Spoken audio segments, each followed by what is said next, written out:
Evening everybody. Let's be positive right from the outstart. So Merry Christmas and a Happy New Year to you all. In a rather naff year, let's be honest.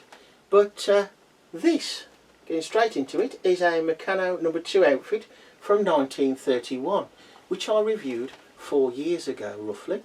Now, it's a very good set, but there was more to it with this set and it was rather nice, and I found this out by reading the instruction book here, where a young chap of around about, I'm guessing 8 years old, maybe a little bit older, called Bernard, wrote in the instruction book what he'd built and when he'd built, and some of them were over the Christmas period of 1931. Now you can do an awful lot with Meccano. Some of it's simple, some of it requires a lot more thought, but you can do marvellous things, large and small, things that work automatically, generally work, do their thing.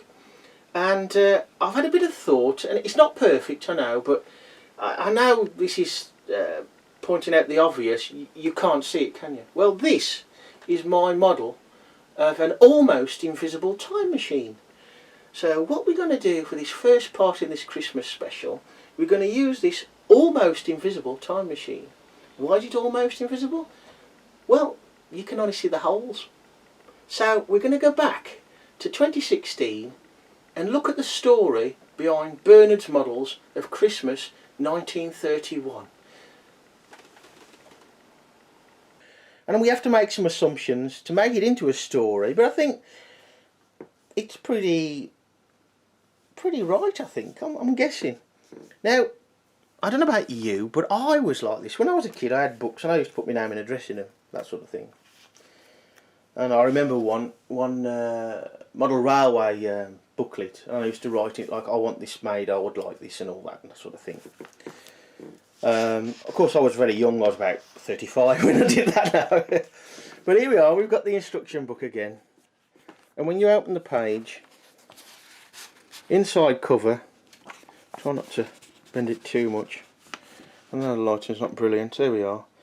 Hopefully you can see it says Bernard or Bernard. And in places it will say Daddy and Bernard. Well, when I saw this Bernard everywhere, I thought, oh, he's just put his name in things, and it's on several pages, as we'll see. And then I noticed, like at the top there, we've got Daddy and Bernard, and I thought, ah. And then you look around and you look on a few pages. These are the models he's made, or they've made, and I call it the Smith's Family Meccano Christmas Story because one of the names on one of the models is B. Smith. So we can take it, that's Bernard Smith. A lot of the writing is in Bernard's writing, by the looks of it, his hand. This one I particularly like. You've got Bernard here and there on several models. You probably won't read this, I don't know, but it says to the effect of, not made because you have to bend strips on the plough there, model number 20, 00 set. Model number 20, and I heartily concur with that. Good on you. But as we look through the book, and I'll just let you have a look at the set while I flick through carefully,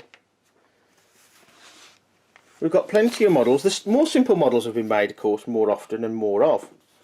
Try not to block the light, but there we can see here we've got Marjorie written, we can guess, in Bernard's handwriting. So Marjorie made the glider, and we come across here and we get another little snippet towards the age. And as you can see, there's several there with Bernard's name on it. But look at this one, not in Bernard's handwriting, but you can see there the number 0065 timber truck model was made December 25 by Bernard, it seems. Although that's a little bit hard to work out, it does seem to be Bernard. So December 25th. So looks like this was a Christmas present. And it's like, oh, that's a nice little interesting little snippet to add onto it all. And there are several pages with no writing on at all. There's the odd one Bernard's made here, what we call in the Black Country a clothes horse, or a clothes horse. Model number 0081. So there's plenty of models to make of varying difficulties, I suppose. Now here's one, and we don't know the answer to this, but we've got the jumping jack 00-110, just in the middle there, and below it there, it was made on December the 26th by Marjorie, but it's in a lot neater writing. So was that Daddy's writing? Was it his mum's writing? I think we can assume that he would have put Mum if Mum made it, so perhaps Marjorie was his sister. And there's another one here, this monorail there, top right, Bernard and Daddy. And it's interesting looking at some of the models that they've made. You might think a chap would make more towards cars and planes. It doesn't seem to be that case. Of course, we don't know Bernard's age. I suppose we can guess at his writing. It maybe, I don't know, 8, something like that. Can't make out the date completely on that one, but it does say December 1931. The stepladder there. But you flick through and you start looking for it, and I must admit now I'll start looking a bit more closely at some of the writing in the instruction books, which I've never took any notice of really.